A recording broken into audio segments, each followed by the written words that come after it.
poste de député pourtant sama gars ñi fépp nañu mënul supporter ma nekk si biir ñu daal di retiré wu bokk nu benn coalition bi ñu demee ba si biir nag la ñoom Khalifa Sall ñëw ak yooyu ak ñoom Idrissa on a fait la coalition bi ñu amee coalition on a eu 7 députés mais ñun le débat au sein de Bës Ñu Ñàkk moo bëggoon ñu def coalition mais man ma position personnelle c'est que ñu def ko en 2012 demal suñu bopp loolu moo tax bi ma gisee ba gisuma lu ma xam ma taxaw c'est affaire Macky Sall loolu mooy law ba tey durant les élections présidentielles man li ma jàpp mooy que élection présidentielle c'est pas des élections transparentes li ma bëgg préciser benn chose nga bàyyi ko xel en 2016 le premier dialogue national la woon ñu bare di hésiter nu di dem de man maa dem ci dialogue national bi ma ñëwee dama demoon pour Bës Ñu Ñàkk bi ma demee bay dem ma sax Pape Aïda taaw sëñ Abdou Aziz Sy Al Amine moo doon représenté papam bi mu demee bay dem di yéeg ci tribune bi gis ma dellu gannaaw ni leen man kat dama ñëw bët saal bi fekk fi sama mag sëñ Mansour di fi nekk ma jël kàddu gi kon nag naa ko bàyyee kàddu gi gis nga boobu bi may dem di yéeg am na discours bu ma préparé woon mais comme maintenant je parle de Tivaouane mënuma jël un discours bu nga xam ne bii ça n'engage pas tout Tivaouane c'est un discours fi ma taxaw noonu te yàlla moo ma defal ilham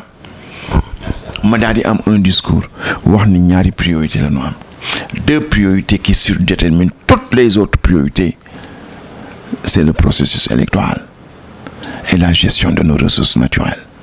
Mani Macky, je viens de Pérou, de Lima. J'ai été 2 fois en 2015 à Lima. De New York, le pétrole et le gaz, c'est la malédiction ou la bénédiction. Maintenant, ça peut être une bénédiction. Je viens de Pérou. Ils ont en 10 ans multiplié par 3 le PIB grâce aux ressources minières, aux ressources du pétrole. Maintenant, quand on du benchmarking, defal une délégation. Soo ko dirigé wul sax man j'ai été avec la banque et du fonds monétaire ñëpp laa xam li leen recette pétrolière jox ci affaire les problèmes sociaux man que je suis prêt à être membre de cette délégation mais du non sama sax yow yaa koy diriger dem ñu won la que le pétrole et le gaz c'est pas forcément une malédiction, ça peut être également une bénédiction. Donc demal les pays arabes, l'Arabie Saoudite, le Koweït, les Émirats. ñu jox la exemple gis nga ñaari priorités yooyu ma waxoon en 2016 ce sont les mêmes priorités qu'il y a aujourd'hui gis nga ces priorités là jusqu'à aujourd'hui tey au jour où je vous parle c'est le processus électoral et c'est la gestion de nos ressources naturelles. Et la cassette de la BBC, sa vidéo, a rendu cette actualité beaucoup plus prenante. Ah, si, mais il faut au Sénégal, comme nous avons dit pétrole, Ousmane Sonko, je pense que nous avons dit que nous avons dit mais lan moo tax ñu bàyyi ba BBC wax si ñu door a xam dayo bi ba kenn ku nekk di ko fooy ci te set suñu 400 000 Aliou Sall nangam ak nangam dem sa discussion sax wax na ne comme wàllum pétrole nga wax ni suñu moytuwul dinañ dem ba li dal Arabie Saoudite dal ñu c'est-à-dire président bi gën a riche Sénégal état bi man loolu mooy sans préoccupation gis nga affaire 400 millions yooyu affaire 10 milliards yooyu mosuma dégg ma wax si parce que je suis un agent de développement un acteur de développement xam naa ni dans le milieu c'est ça la pratique gis nga ñi koy compte ñoo Ablaye Wade ak yooyu ñoom ñoo ko commencé suñ fi nekkoon li Macky def comme erreur yooyu ñu def parce que c'est la règle du jeu. Mais c'était une erreur t'as dit mais c'est la règle du jeu ñeneen ñi koy compte ils sont suñu nekkoon foofu que ça soit les Idrissa ak ñoom ñëpp c'est des gens qui sont pour le système libéral et le système libéral joue non lay fonctionner mais man sans préoccupation feneen la nekk sans préoccupation c'est que j'ai été en Arabie Saoudite pendant 27 ans j'ai été dans un pays riche en pétrole et en gaz mais dans un pays bon xam ne bii l'organisation dans laquelle j'ai travaillé la Banque Islamique de Développement les gens qui sont dans le capital que ça soit le Koweït, que ça soit la Libye, que ça soit les Émirats, que ça soit le Nigeria, que ça soit l'Algérie, que ça soit Oman, que ça soit le Qatar, ñoom ñëpp c'est des pays producteurs de pétrole. Mais ñooñu ñëpp nag problème bi nga xam ni moom moo am, ils se sont débrouillés de telle sorte que ñoom seen princes yi sont plus riches que l'État. Le prince de l'Arabie Saoudite est plus riche que l'État saoudien. Man loolu moo dalu sama xel. Soo demee Gabon la même chose, soo demee RDC c'est exactement la même chose. Man nag j'ai pas voulu bi ma gisee li Macky di mettre en place, c'est-à-dire il a signé des contrats yoo nga xam ne Ablaye Wade moo ko initié woon, su fi nekkoon li Macky def lay def, c'est la règle du jeu. Mu ñëw signé ko waroon na ka bay. IGE wax ni baaxul mu dem signé. Il signe les contrats, jël son frère yóbbu ko à la CDC qui est Aliou Sall bokk ak moom ndey ak baay. C'est-à-dire que transformer la CDC en banque. Macky Sall avant CDC du woon banque, donc mënu woon recevoir ay transactions mu transformer ko en banque. Dès l'instant où il l'a transformé en banque, CDC les recettes du pétrole peuvent transiter à la CDC. Kan moo fa nekk son frère jël son beau-frère qui est Mansour Faye yóbbu ko à Saint-Louis mu nekk maire de Saint-Louis. Ñu dem dans les élections à la mairie de Saint-Louis kii duma ko Braya duma ko ñu imposer un couvre-feu. waaw Cheikh Bamba Dièye li mu liggéey dem na ba chaîner boppam à l'Assemblée nationale xeex. 23 juin bi ñun ñëpp ko tàmbale woon 23 juin mi ngi jógee ci assise nationale. waaw mais mu ñëw di siéger ak moom ak Mansour Faye dans le même conseil des ministres. Nous étions tous dans Benno Bokk Yaakaar. Macky a eu l'indécence dindi fa Cheikh Bamba Dièye def fa son beau-frère. mais Macky bi mu koy def xam na lu tax mu def ko. booba temps waxaguñu affaire pétrole bi. mais Macky c'est un spécialiste du pétrole. Macky bi mu bàyyee étude am lan la jëkk am comme boulot mi ngi nekk à Petrosen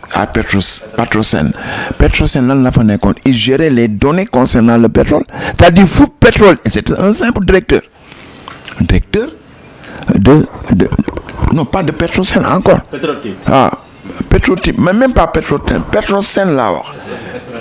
Macky était un directeur à l'intérieur du Petrosen c'était pas lui le directeur mais moo doon gérer les données statistiques, c'est-à-dire que bépp recherche bu am au niveau du pétrole dans le pays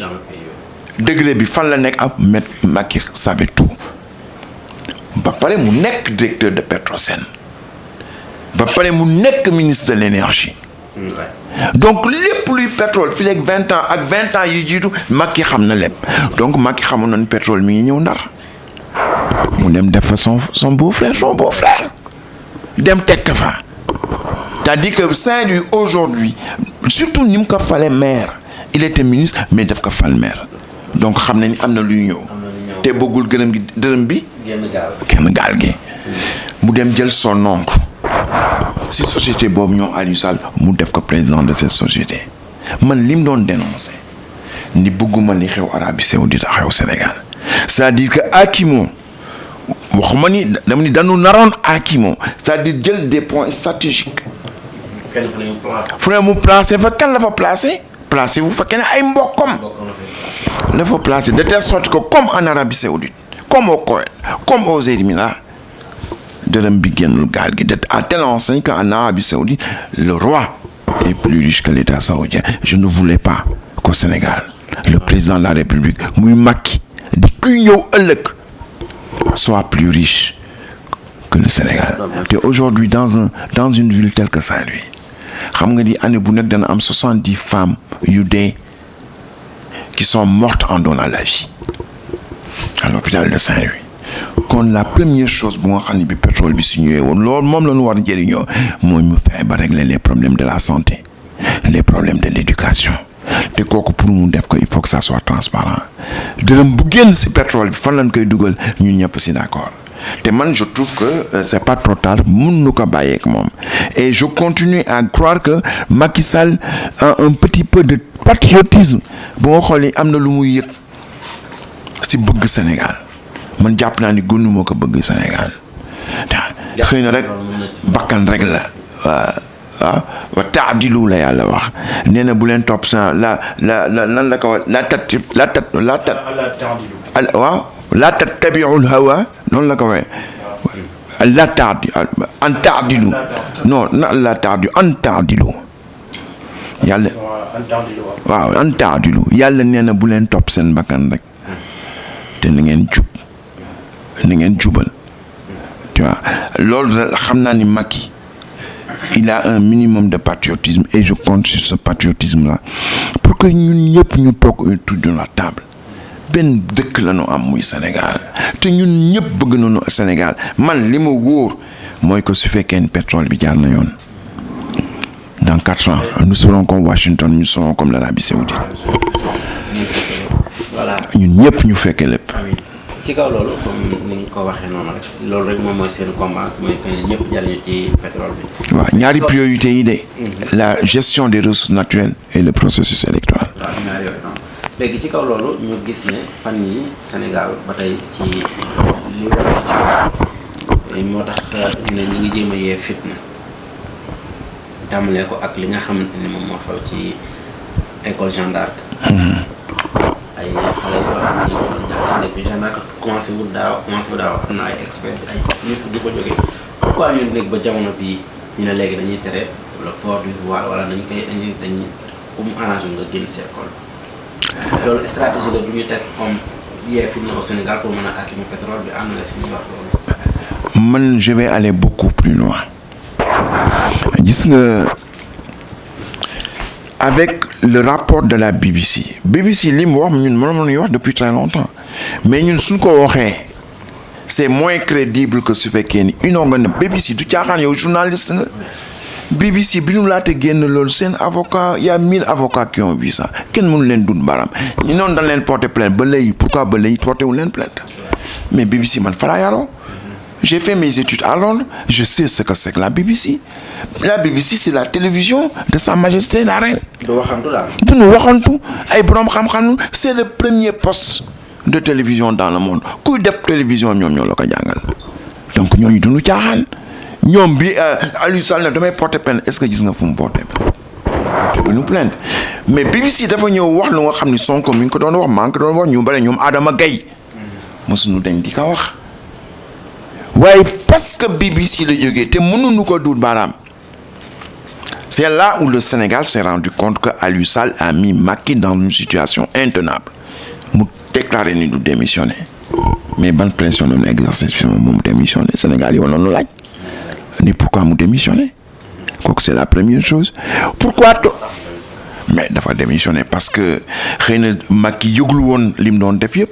bi mu demee dimension boobu moo am c'était pas bon pour l'image de Macky Sall. stratégie mu la pour autant am ci accord magam mi ngi doon def lu nga xam ni Aliou Sall xamu ko Aliou Sall mi ngi doon def lu nga xam ni magam xamu ko. mais la France connaissait tout moo tax bi France ñëwee ni leen Total bi ñuy def appel d'offres yi Total était en 6e position mais bi ñu ñëwee mettre ça sur la table bi Macky xamee ni Total xam na lépp si la leen ko jox alors que du point de vue de la stratégie moi je suis pas tellement contre parce que nous Africains nous Sénégalais nous n'avons pas la possibilité ni le rapport de force qui nous permettra demain sur le pétrole et le gaz que la France ne se serve pas on n'a pas les moyens et il fait partie de la politique intelligente toog ak français yi ni vous êtes là depuis 3 siècles lan ngeen bëgg lan ngeen soxla waaw man li ma bëgg wax mooy que ni j'ai l'impression avec la publication du rapport de la BBC ça fait un scandale bu nga xam ne bi ñu mu gën yëngal mooy les gens de l'APR mais xoolal les gens qui ont fait des déclarations l'APR n'existe plus en partie bu yàggu rek le maire de Pikine xamu nu mu tudd le nom là mais kooku li mu wax c'est très grave et dit que l'APR n'a pas de structure am na président c'est Macky Sall amul bureau amul secrétariat amul comité central amul bureau politique amul des réunions structurelles institutionnelles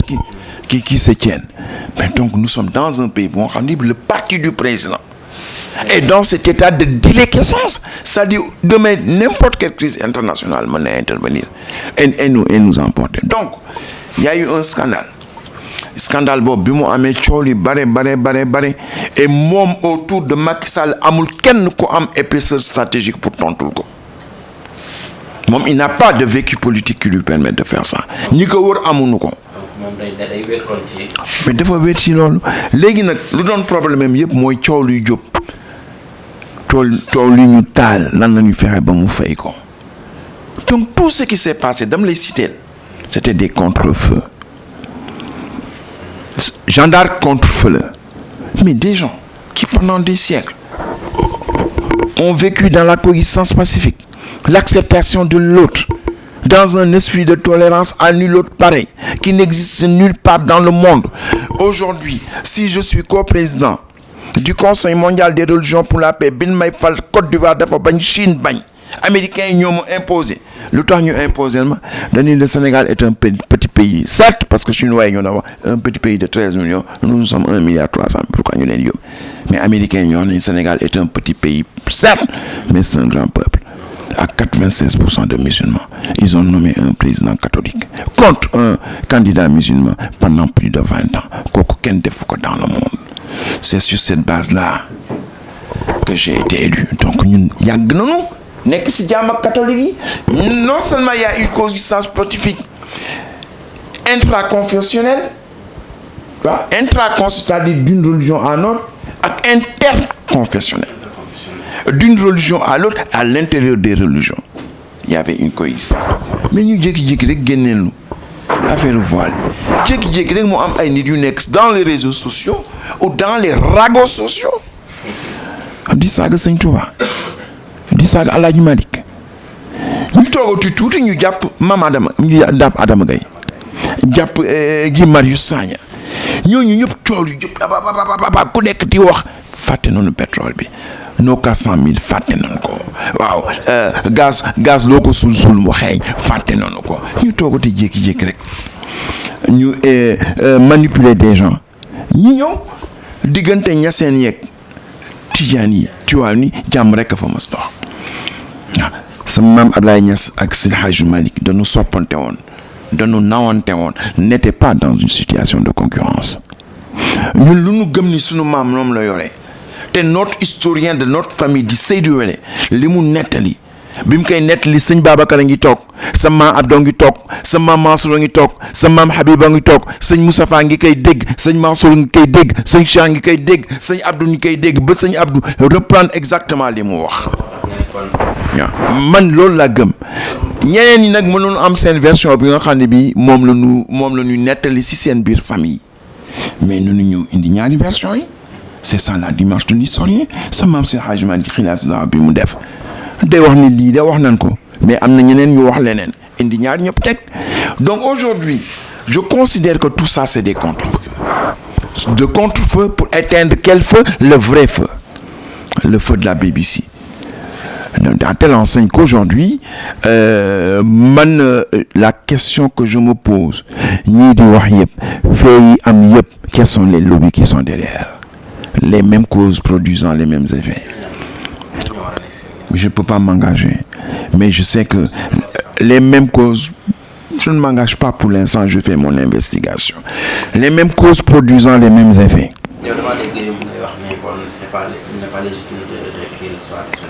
Non, signor, faut vous l'aider. Les mêmes causes produisant les mêmes effets. Ce qui s'est passé en RDC, ce qui s'est passé en Angola,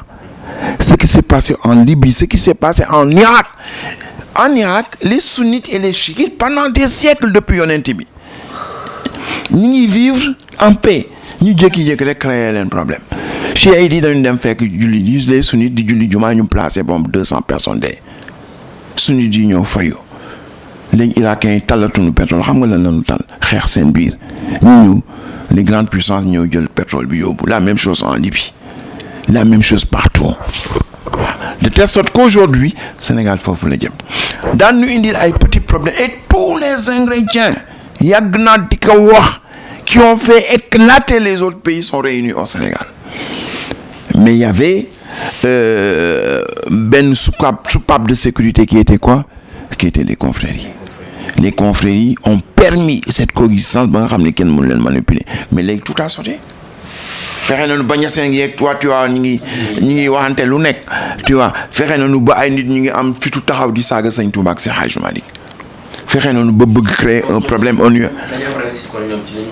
am nañu réussite loolu lañu bëgg fexe Sénégal ñuy saagante di reyante di placer ay bon ñoom ñu ñëw jël suñu pétrole ak suñu gaz yóbbu et ce sont des contre-feux c'est pour ça que je veux dès maintenant man loolu laa gëm que tous les Sénégalais soient conscients de ça ñu tey bañ jeter de l'anathème nunu woo Macky Sall ni ko kaay mu ñëw ñun ko ñun Sénégal rek la ñu am yàlla indi nañu wërsëg mooy pétrole bu nga xam ne bi nous avons les moyens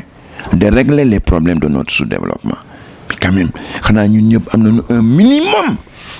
de patriotisme qui fait qu'aujourd'hui moi je voudrais que le Sénégal soit comme les Émirats, c'est comme le Koweït, comme les États-Unis, comme la France. C'est pas une question d'idéologie. C'est une question d'avoir les moyens qui nous permettront de développer notre pays.